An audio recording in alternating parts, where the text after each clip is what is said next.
Okay, so let's continue on from where we were in the last video.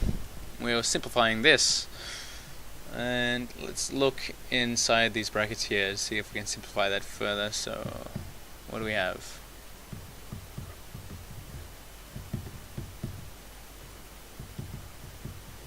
Okay, if we multiply that all by 2 on 2, we'll get something nicer looking.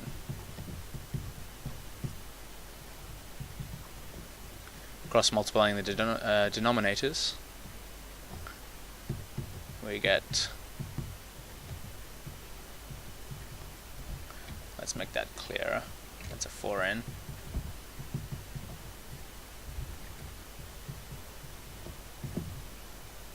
And on the bottom, that, which equals 8 on 4 minus n squared. So put that into here, 2 and that 8, so simplify that to this.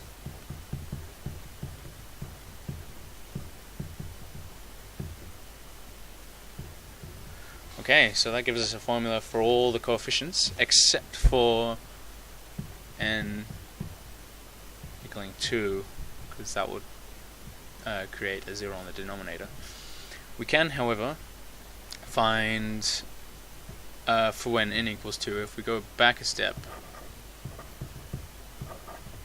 and we remember from before we had this formula, it was to L.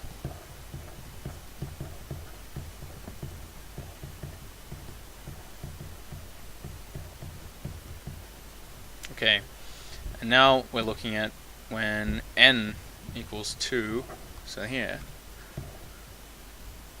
that would mean that that disappears because we're looking at just one coefficient. And so a 2 there would cancel with that 2 there, so that would lead to this all equaling something much simpler.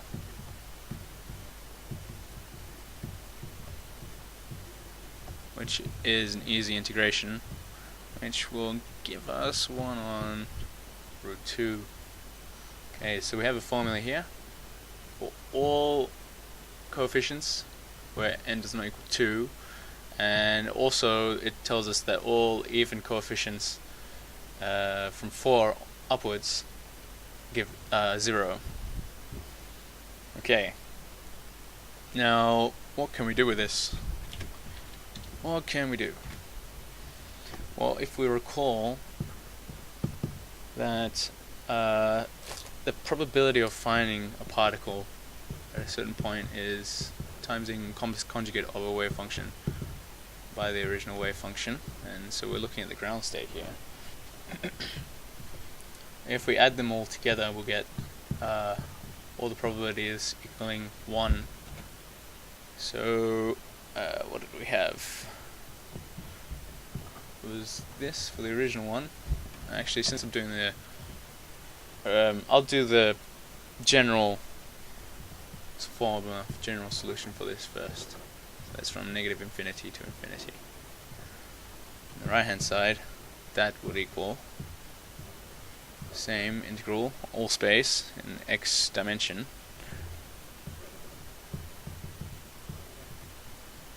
and we have to take the complex conjugate of everything on the left.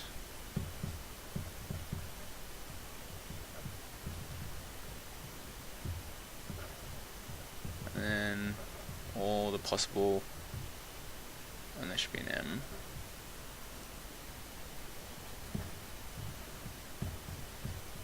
There we go. So remember when we projected our basis states onto, project the original wave function onto the basis states in superposition, we can do the same thing for the probabilities. Okay. So remembering orthogonality here, let's try and actually I'll do a step first before that. I'll simplify this by bringing out all the constants to the front. So we got n equals 1, m equals 1. And inside we have this.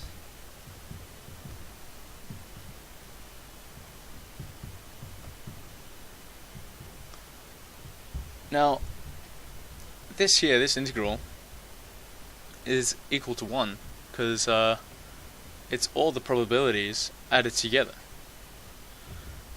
So, let me make a copy of that. Not so well done. There we go. So off to the side here.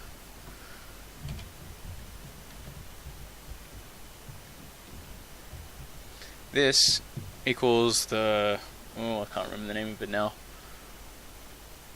Kronecker, Dirac Kronecker, something like that. I can't remember now. I have to look it up. Result. So when n, this is the Dirac function here. So when n equals m, that equals 1. So equals 1 for n equals m, and equals 0 for n not equaling m.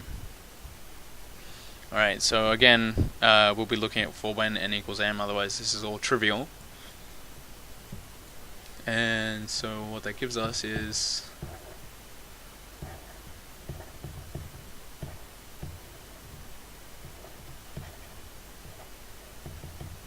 this. So the complex conjugate of a constant is the constant itself. So this simplifies very nicely. So that's itself times itself, which is essentially the norm squared. This is what this tells us is the probability, because this equals 1, all of these added together.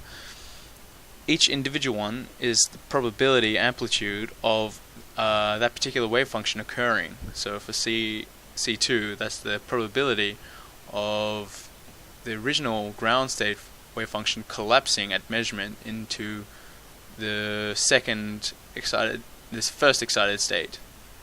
So the second wave function. Okay, let's look at an example of this usage. So our example will be, let's look at when n equals 1.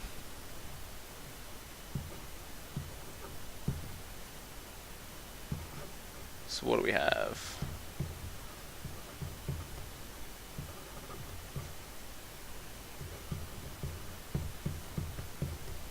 We have something like this. I may as well, just for fun, put a complex conjugate sign there.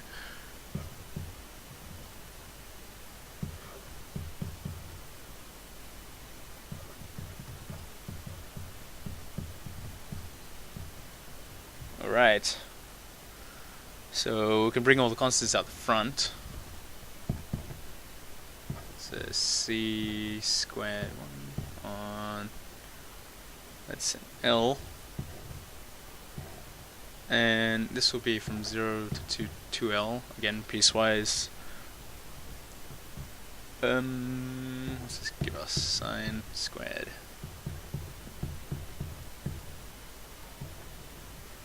Okay, and then what do we get from this? What we find in the end, doing this integral, we'll find that we get c squared. That's what we find in the end. Now we can use definition equation for c, and what we find is that equals, if we remember, what did we have? It was 4 root 2 on pi, 4 minus, that was n squared, so here n is 1, so that's 1 squared, sine, n is 1 again, pi on 2, and that's all squared. So that gives us, let's just write this out simplified, 4 root 2 3 pi all squared, and that approximately equals 0.36. So that's our probability of that occurring, of the wave function, our original ground state wave function collapsing at measurement into this state, this one. We can do this for all the other ones, and we'll find that for it to collapse into this first excited state, so that's C2, that equals 0.5. As we remember, it was 1 on root 2, so that squared is half. C3 is about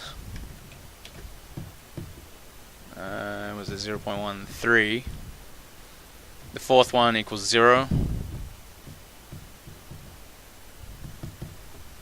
All the even ones from 4 above equals 0, as I said before.